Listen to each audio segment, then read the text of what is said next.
Hallelujah, hallelujah. Dakila na pagpala namin amang Diyos sa mga pangyarihan sa lahat. Sa pangalan mo, malapang ni Jesus. Unang dalangin ng aming minamahal na pastor.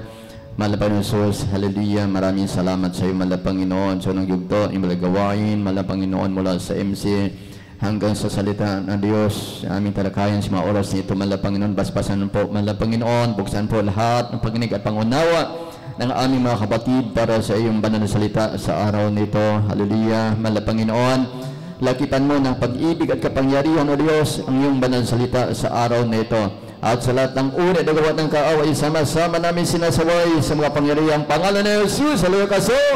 In Jesus' name. Hallelujah. Praise the Lord. Purihin ang ating mahal na Panginoon. At mga kapatid, tayo po ay nasa salita ng Diyos. At lagi natin pakatandaan mga kapatid sa ating pag-aaral ay lagi nating isipin na ito po ay pinakapagkain po natin sa espiritual na pagkain. Amen.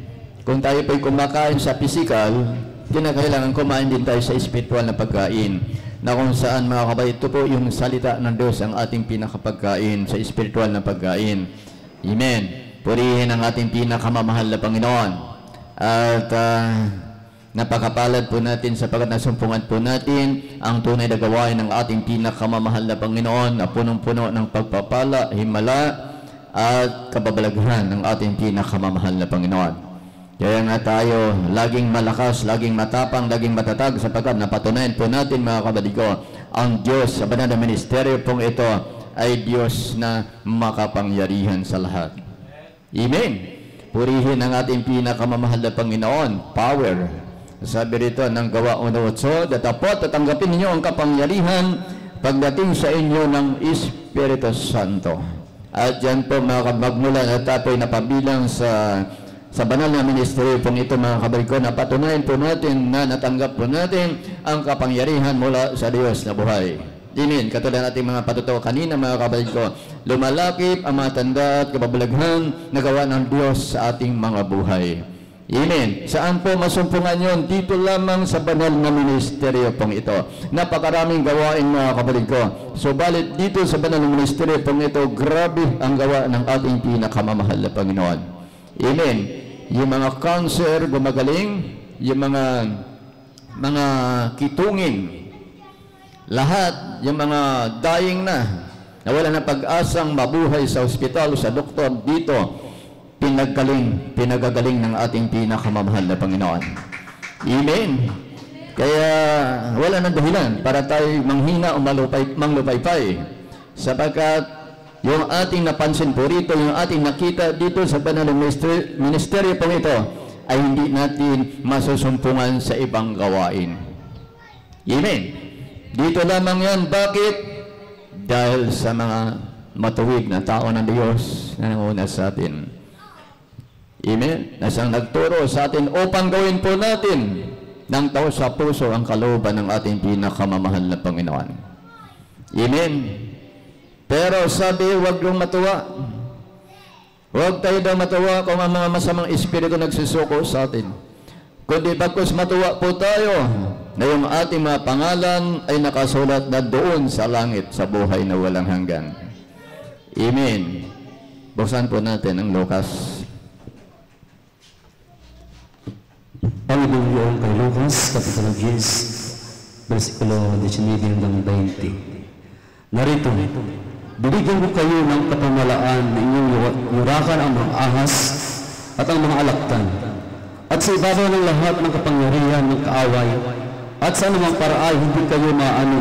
20. Galing may huwag niyong ikagalak ito, na ang mga espiritu ay nagsisuko sa inyo, kundi inyong ikagalak na mga sulat ang pangalan sa langit. Amen. Palakpakan po natin ang ating pinakamamahal na Panginoon. Kaya sabi rito mga kapatid, kung nagsisuko man sa ating mga masamang espiritu, yung mga sakit na yan, mga karamdaman na yan mga kapatid ko, lahat ang uri na gawa ng Diablo ay nagsisuko sa atin, huwag natin ikatuwa yan, dahil dito lamang yan sa lupa. Kundi bagkus matuwa po tayo na yung ating mga pangalan nandun na sa langit nakasulat na sa aklat ng buhay. Amen. Kaya sigurado mga kapatid, kung tayo po ay magpapatuloy at maglilingkod lamang ng tamang paglilingkod sa ating pinakamamahal na Panginoon, hindi na magtagumpay sa atin ang kaaway.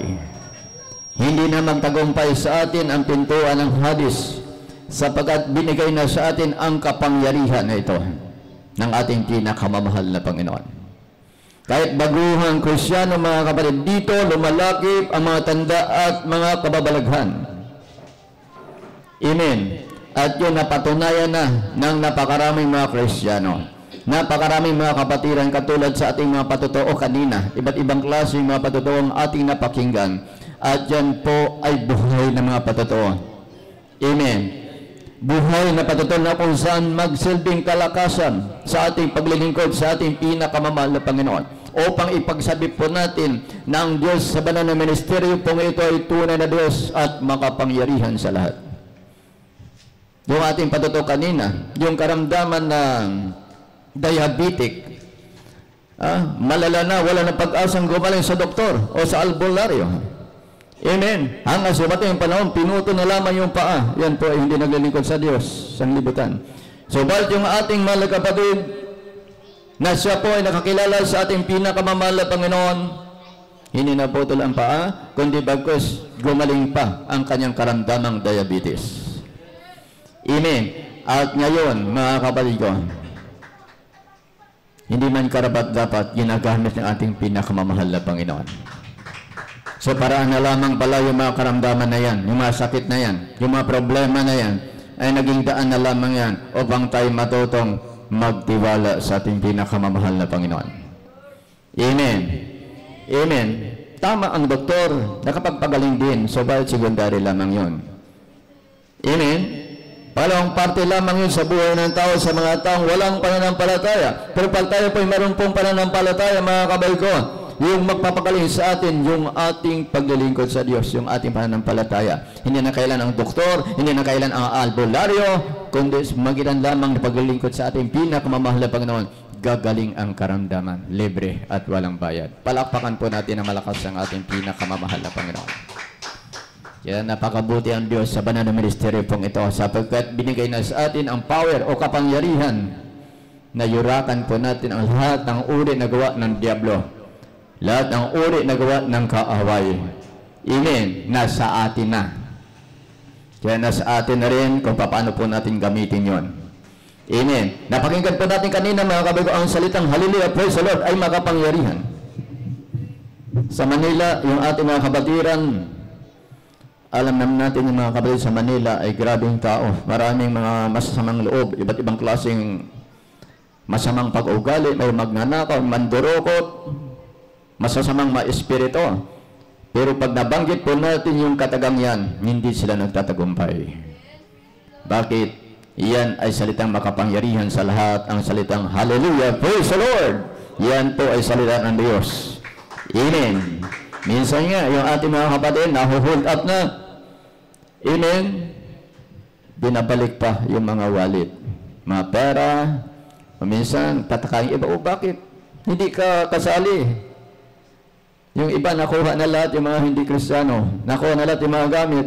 Pero sabihin sa'yo, yung Kristiyano nandun, hindi ka kasali dito, Kaya akala mo, hold upper, kakampi, o mga nila, kakilala. Pero hindi nila alam, lingkod pala ng ating pinakamamahal na Panginoon. Kaya palakpakan po natin ang malakas ang ating pinakamamahal na Panginoon. Kaya mga kapatid, sa ating paglilingkod sa ating pinakamamahal, minsan mahirap. Maraming mga problema na dumarating sa buhay po natin. Maraming pagsubok. Yan sabi na iba, hindi puro rosas ang paglilingkod sa Diyos. Kuminsan dumadaan din tayo sa mabigat na pagsubok, na kung saan, kuminsan, pag hindi po natin nauunawaan ang paraan ng Diyos, akala natin pinabayaan na tayo ng ating pinakamamahal na Panginoon. Amen. Katulad ating nalagkapad kanina, na nagpatotoo bilab si Sir Ann Soltiano. Talagang grabe ang kanyang karamdaman. At yun ay saksi kami ng mga magagawa dahil isa rin tayo sa naatasan pag may mga sakit yung ating mga kapatiran. Ako po, number 1 na akong pumupunta talaga. Amen. At nakita pa naman talaga pong Kung ikaw ay walang pananampalataya, kung ikaw ay taong walang pananampalataya, ang isipin mo talaga, doktor talaga. Dahil dying na talaga, wala ng pag-asa. Pero dahil sa mga taong matuwid na ginamit ng Diyos, tayo po'y tinuruan kung paano po natin turuan ating mga kapatiran na magkaroon ng sinsirong pananampalataya na hindi na kailang dumaan sa albularyo, hindi na kailang dumaan sa doktor, sa pamagitan lamang ng pagsusumamo sa ating pinakamamahal na Panginoon, gagaling na ang karamdaman, hindi na kailangang dumaan sa operasyon. Ano nangyari mga kapatid? Yung kanyang puso na may butas mga kapatid, tinakpan ng ating pinakamamahal na Panginoon. At yun, buhay na patotoo, magaling na ang ating mahal na kapatid. Kaya sino hindi maglilingkod sa Diyos? Amen? Sino mag-alinlangan na maglingkod sa ating pinakamamahal na Panginoon? Ngayong nakita po natin, napatunayan po natin kung gaano katotoo ang Diyos sa banal na ministeryo pong ito. Amen? So, balit yun pala ay para na lamang ng ating mahal na Panginoon. Para makita po natin yung sincere paglilingkod sa ating pinakamamahal na Panginoon. Kasi ang tao, pag walang pagsubok, pag walang problema, mga kapatid, mahirap tayo makapaglingkod ng tamang paglilingkod sa Diyos.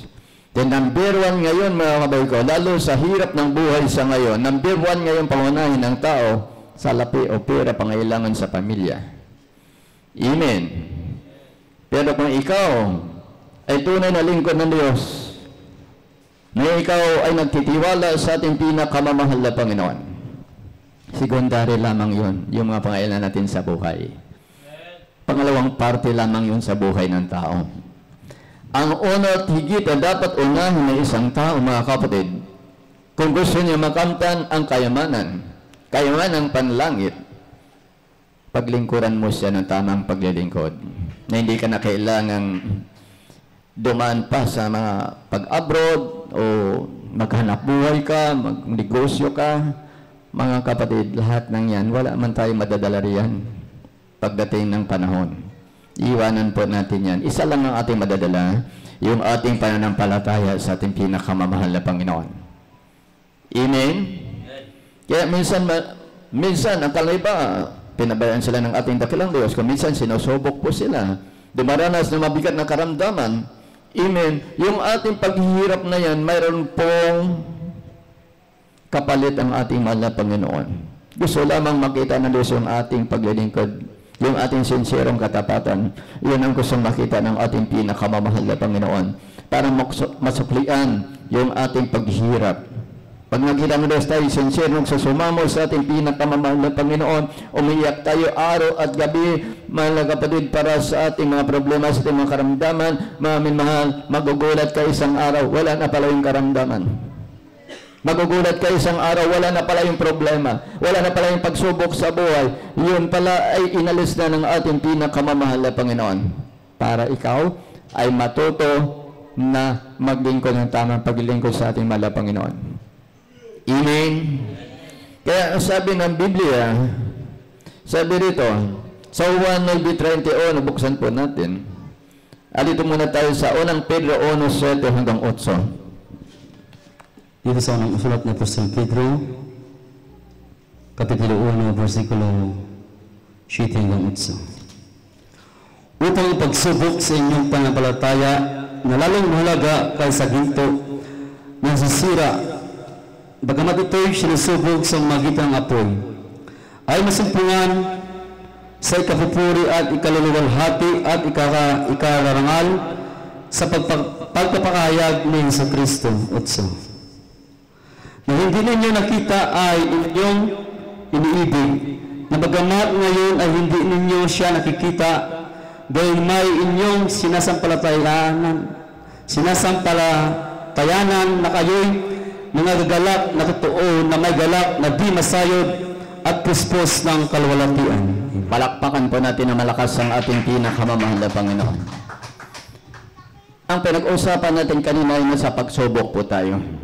Minsan sinusubok po tayo ng ating pinakamamahal na Panginoon. Sa lahat ng uring mga problema, iba't ibang mga klaseng mga problema ang dumarating sa buhay natin bagamat tayo Kristiyano na.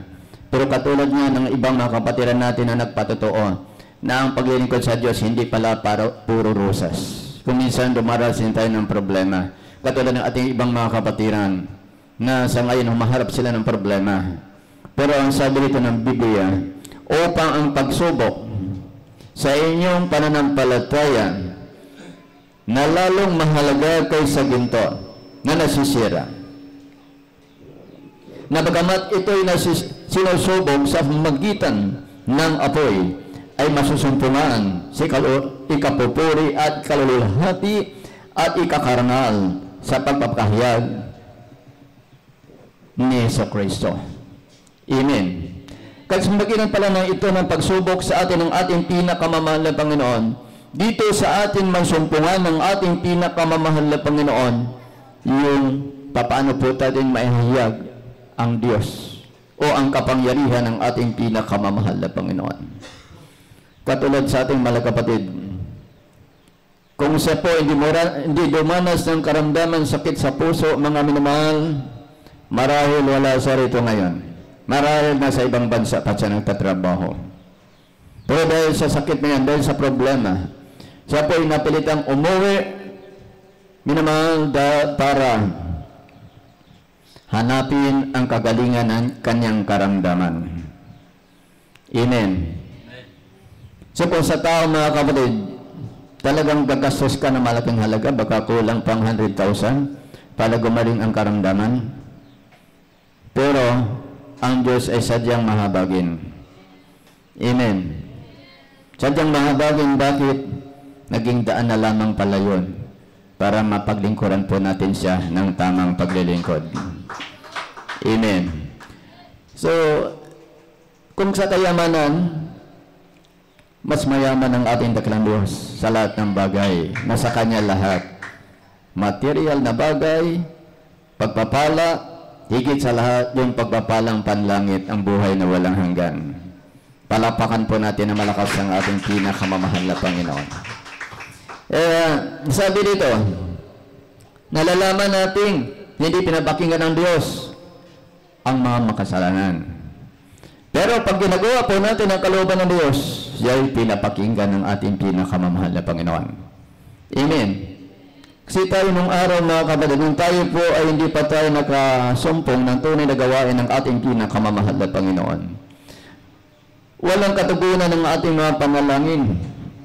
Amen. Araw-gabi umiyak po tayo para sa katugunan ng ating mga dalangin, pero walang tugon. Bakit? Dahil hindi natin nasumpungan ang totoong Diyos na magkaroon ng kasagutan sa ating mga kahilingan. Amen. Kasi ang Diyos natin nung araw, bato, kahoy, simento, walang buhay. Pero ngayon, nasumpungan na natin ang totoong Diyos, mga kapatid ko, pumirinig sa ating mga panalangin, konting sisi lang sa ating mga kasalanan, nariyan ang kadugunan sa ating mga panalangin. Kaya patunay, totoo ang Diyos ng banal na gawain na ito. Amen. Dahil kung hindi totoo, sino nagpagaling sa ating mga kapatid? Hindi siya uminom ng gamot, hindi siya nagpa-albularyo, hindi siya nagpa-doktor. Sino nagpagaling sa kanya? Amen. Walang iba ang Diyos, mabait, makapangyarihan sa lahat. Purihin ang ating malapang noon. Juan 9:31, buksan po natin. Ang Ebanghelyo ayon kay Juan, Kapitulo 9, versikulo 31. Nalalaman namin hindi pinakikinggan ng Diyos ang mga makasalanan. Datapwat kung ang sinumang tao ay maging manamba sa Diyos at ginagawa ang kanyang kalooban, siya ay pinakikinggan niya. Amen. Palakpakan po natin na malakas ang ating pinakamamahal na Panginoon. Alam niyo, mga kapatid ko, tayo ay pawang basahan lamang sa harapan ng Diyos noong araw. Mga patay tayo sa harapan ng ating mahal na Panginoon. Mga walang pag-asa, walang bilang, mga kapatid. Ang ilan sa atin, mga kapatid ko, ay mga masasama. Galing sa masamang ugali. Amen. Ang ilan, mga mamamatay tao. Mga abosayak, mga NPA. Nandito na lahat, kompleto na. Amen. Pero lahat ng yan, mga kapatid ko, binago ng ating mahal na Panginoon. At pinapakinggan ng Diyos ang kanilang mga dalangin. Dahil nasumpungan po natin ang totoong Diyos na makapangyarihan. Palakpakan po natin ang malakas ang ating pinakamamahal na Panginoon. Ay kung di natin nasumpungan ito mga kabos, saan kaya tayo ngayon pupulutin? Marahil doon pa tayo sa dating kalagayan. Amen? Maraming ilan sa atin, lasinggo pa, drug addict pa, katulad sa patadang ating mga kapatid kanina. Ating drug addict, lasinggo. Lahat ng bisyo nandoon na. Pero ngayon, nasaan siya? Pinagiging banal ng ating mahal na Panginoon. Wala na yung bisyo, wala na yung pagka-drug addict, wala na yung pagkalasinggo. Sino nagbago riyan? Walang iba, ang Diyos, mabait, makapangyarihan. Kaya, walang kalugihan, mga kapatid, ang paglilingkod sa Diyos. Ito'y malaking pakinabang. Amen? Amen? Malaking pakinabang ito, walang kalugihan. Kung tayo po ay magpatuloy lamang. Huwag tayo manghina, huwag manglupaypay, kung minsan tayo sinusubok, subalit ang lahat na yan mga kabigo, hindi natin maranasan yan, o hindi yan ibibigay na ating dakilang Diyos, hindi natin kayang mapagtagumpayan. Bago ibigay ng Diyos yan, alam ng Diyos na kayang-kaya po natin yan. Amen? Huwag lamang manguna sa atin ang material na bagay. At ang kasunod, mga kapatid, Diyos ang magpala sa atin. Palakpakan po natin ang ating pinakamamahal na Panginoon. Itong mabigat mga kapatid, darating ang araw na magkaroon ng tatakan. Amen. At dito sa tatakan nito, walang exempted po rito. Maging mayaman, maging pulubi, maging dukha, o anong klaseng tao ka, kailangan magkaroon ka ng tatak. So ipanalangin natin na sana huwag natin tanasin ito, huwag na natin abutin ito. Amen. Dahil bago dumating ang mga bagay nito, sana rapture na. Kinuha na tayo ng ating pinakamamahal na Panginoon. At yung mapapasama sa rapture, mga kapatid, ito po yung mga Kristiyano maiinit na naglilingkod sa ating pinakamamahal na Panginoon. Amen. Palakpakan po natin na malakas ang ating pinakamamahal na Panginoon. Kanina napakinggan po natin ang sumusunod na pagkatao ng ating mga kapatid. Wala silang Bible study doon sa lugar nila. Sinsana dapat mayroon silang gagawin. Maglalaba po sila bumughapon, maraming labahan. So bakit nilalaman po nila na mahalaga ang salita ng Diyos? Anong ginawa po nila? Pumunta dito. Dahil alam nila mayroong gawain ng Diyos dito sa lugar nito ngayon. Amen. Kaya sinong pinagpapala, mga kapatid, itong mga maiinit na gilingkod sa ating mahal na Panginoon. Hindi nang himagod, hindi nang hinayang, kahit malayo pupuntahan, dahil malaga ang kaligtasan. Amen. Malaga ang buhay, malaga ang kaligtasan, kaya ang nais ng ating mahal na Panginoon, yung ating sincerong paglilingkod sa Kanya. Malayo man o malapit yan, kinakailangan, puntahan po natin yan, dahil nandoon ang kaligtasan. Nandoon ang pagpapala. Amen. Amen. Dahil nais nating lahat tayo po ipagpalain ng ating pinakamamahal na Panginoon. Buksan po natin Apokalipsis 3:16-18. Sa aklat ng Apokalipsis, Kapitulo 13, versikulo 16-18. At ang lahat, maliliit o malaki, at mayayaman at mga dukha, at ang mga laya at ang mga alipin, ay pinagbigyan ng isang tanda sa kanilang kanang kamay o sa noo. Deshiti. At nang huwag makabili o makapagbili ang sinuman, kundi siyang mayroong tanda sa makatuwid ay ng pangalan ng hayop o bilang ng kanyang pangalan. 18. Dito'y may karunungan. Ang may pagkaunawa ay bilangin ang bilang ng hayop sapagkat siyang bilang ng isang tao at ang kanyang bilang ay 666. Ito po ang tinutukoy na tatak ng 666. Kaya sa mga kapatid natin, mga minahal, na hindi nagpapahalaga sa gawain ng ating pinakamamahal na Panginoon, hindi malayo na baka sila'y abutin po rito sa tatakan na ito. Kaya ipanalangin natin hanggat maaari, mga kapatid, bawat isa sa atin walang maiwanan pagdating ng rapture. Amen. Kasi ang maging katumbas ng rapture, mga kapatid ko, yung ating pagpakainit sa paglingkod sa ating pinakamamahal na Panginoon. Pagdating ng terribleng pahirap, o kahirapan sa mundo pong ito mga kapatid, kukunin na tayo ng ating pinakamamahal na Panginoon. Dahil ang hinahintay na lamang natin ngayon mga kapatid ko, mag-rapture. Kasi yung mga nakasulat sa Biblia mga kapatid, nagaganap na sa ating paligid. Yung gera, yung lindol, yung patayan, yung sakuna, nangyayari na. Yung hindi na lang nangyari, yung rapture. Amen. So, nais makita ng ating mahal na Panginoon, yung mga Kristyano, makita na lahat po tayo maging mainit sa paglilingkod sa Kanya. Dahil ayaw niya tayong maiwanan o mapahamak mga minmahal. Kundi nais ang ating Diyos, lahat po tayo sama-sama magmana ng buhay na walang hanggan. Yan ang nais ang ating mahal na Panginoon. Kaya mahirap pag naiwanan po tayo, baka tayo matatakan. Amen. Dahil yung mga magpatatak po rito mga kabay ko, yung mga taong maiwanan sa rapture, sila ang daranas sa mga problema na ito. Pero pag tayo magpakainit lamang sa paglilingkod sa ating mahal na Panginoon, hindi na natin ito maranasan. Amen. Hindi na natin ito maranasan. Ang makaranas dito, yung mga taong walang pananampalataya, yung mga taong walang kaalam-alam, mga kabay ko, sa paglilingkod sa Diyos, sila ang makaranas ng tatakan na ito. Amen. Amen. Kaya kung ayaw natin matatakan po tayo, kung ayaw natin mapunta sa impyerno, magpakainit tayo sa paglilingkod sa Diyos. Yan ang sikreto. Amen. Magtapat sa lahat ng bagay, sa kabanalan, lahat ng alituntunin ng ating pinakamamahal na Panginoon sa Iglesia ng Diyos, ay gawin po natin yung makakaya po natin gawin. Amen. Kasi dito kanina, nasabi nito, malakit maliit, ibig sabihin yung pulubi, ka, mayaman, pantay-pantay, walang pipiliin, maging milyonaryo ka, pulubi ka, kinakailan may tatakpan nito. Kasi pag wala ka nito mga kabay, kung may pera ka, hindi ka pwedeng bumili. Kung ikaw may mayaman, may negosyo ka, hindi ka rin pwedeng magbenta. Pag wala kang 666. Amen. Amen. Ngayon, patago na ginagawa ito ng mga kaaway. So, bali, panalangin natin mga kapatid, na sana po huwag natin abutin ito. Dahil ang Diyos, mga kabay ko, malapit ang bumalik.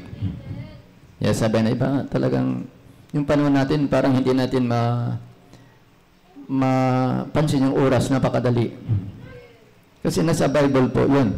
Sabi nga ng Biblia, tatapat alang-alang sa mahinirang, ay paikliin ng mahal na Panginoon ang panahon. Amen. Kasi ayon ng mahal na Panginoon na tayo po ay tumagal pa rito na maranasan natin yung pahirap ng kaaway. Amen. Amen. Hanggat maaari mga kabay ko, kung pwede lang nga, lahat po tayo ngayon, kukunin na ng ating mahal na Panginoon. Pero paano yung hindi nasave sa gawain ng Diyos? Yung ating mga mahal sa buhay, yung ating mga loved ones, hindi pa, wala pang kaalam-alam sa pananampalataya, mapapahamak po sila. Kaya hindi pinintulad ng Diyos yan na mangyari sa ngayon, dahil marami pa tayong mga mahal sa buhay na hindi pa nakakilala sa Diyos. Amen.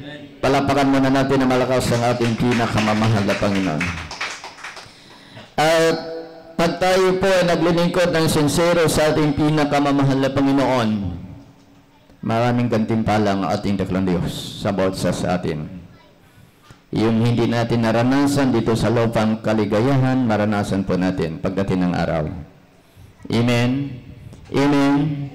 Purihin ang ating daklang Diyos. Pusan pa natin ang awit. Awit 23, talatang 6. Dito sa aklat ng awit, Kapitulo 23, versikulo 6. Tunay na ang kabutihan at kawaan ay susunod sa akin sa lahat ng mga kaarawan ng aking buhay. At ako'y tatahan sa bahay ng Panginoon magpakailanman. Amen. Iyan ang ganti ng ating pinakamamahal na Panginoon. Kung tayo po maging tapat lamang sa lahat ng bagay, tapat lamang tayo sa pagsunod sa ating dakilang Diyos na buhay, sa lahat ng bagay, sa lahat ng panawagan ng iglesyang ito, kinakailangan bawat isa sa atin maging maagap mga kapatid ko. Sa pagpapalang ito na ipagkaloob sa atin ng ating pinakamamahal na Panginoon. Amen. Palakpakan po natin ang ating dakilang Diyos sa buhay. Wala nang ibang pinakamapalad na tao mga kapatid, kapag tayo po ay napabilang sa tunay na pamilya ng Diyos. Tayo na ang pinakamayaman. Amen. Tayo na ang pinakamilyonaryo sa harapan ng ating pinakamamahal na Panginoon. Maraming milyonaryo, maraming mayaman dito sa lupa. Pero pagdating ng araw, ay yung impyerno naman, hindi nila matakasan. Hanggat hindi sila naglilingkod sa ating mahal na Panginoon. Amen? Hanggat di na nakikilala ang ating pinakamamahal na Panginoon Kristo, mga kapatid ko, nakaatang sa kanilang apoy ng impyerno. Naghihintay ang impyerno, ang Hades sa pagdurusa. Na kahit maranasan pa nila ito ang lahat ng kasiyahan sa mundo pong ito. Pagdating ng araw, pag sila'y lisanin nila ang daigdig nito, wala silang ibang pupuntahan, kundi ang dagat-dagat ng apoy dahil sa paghuhumaling sa material na bagay. Pero tayo, anong ating hinihintay? Walang iba, ang buhay na walang hanggan. Palakpakan po natin ng malakas ang ating pinakamamahal na Panginoon. Kaya,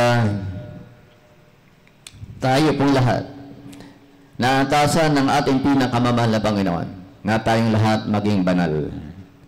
Dahil sa langit, hindi makapasok doon maliban na magpakabanal. Dahil ang Diyos ay banal. Amen? Amen? Sabi ng Biblia, maliban na ikaw ay magpakabanal, hindi mo rin makikita ang karya ng langit. Maliban na ikaw nakakasunod ka sa kabanalan, sa lahat ng bagay na inuutos ng ating pinakamamahal na Panginoon, hindi mo matagpuan ang buhay na walang hanggan. O ang langit, sapagkat ang langit, mga kapatid ko, ay tirahan ng mga banal. Amen? Amen? Unang Korinto, 1:2. Malapit na tayo.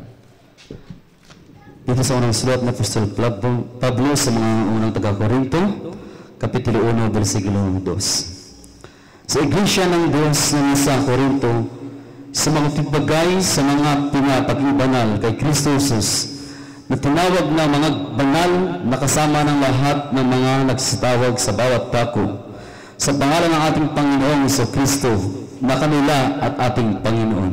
Amen. Palakpakan natin na malakas ang ating pinakamamahal na Panginoon. Yan palang layunin ng Diyos kung bakit tayo tinawag, upang tayo maging banal sa harapan ng Diyos. Para malinis ang ating mga kasalanan, mapatawad ang ating mga kasalanan, upang tayo maging banal at makapasok doon sa karya ng langit. Amen. At doon naman sa mga banal mga kaboy ko, walang kaaway magtatagumpay laban sa atin. Maging ang Hades, ang sabi ng Bible, maging ang impyerno, hindi magtagumpay laban sa atin. Pag tayo po ay magpakabanal lamang sa harapan ng ating pinakamamahal na Panginoon. Last verse, sa unang talata po tayo, buksan po natin. Ang Ebanghelyo ayon kay Mateo, Kapitulo 16, versikulo 18. At sinasabi ko naman sa iyo, na ikaw ay Pedro, at sa ibabaw ng batong ito ay itatayo ko ang aking iglesia, at ang mga pintuan ng Hades na hindi magsisipanaig laban sa kanya. Amen. Amen. Maliwanag po dito mga kapatid ko. Maging ang pintuan ng Hades hindi mananaig laban sa atin. Amen.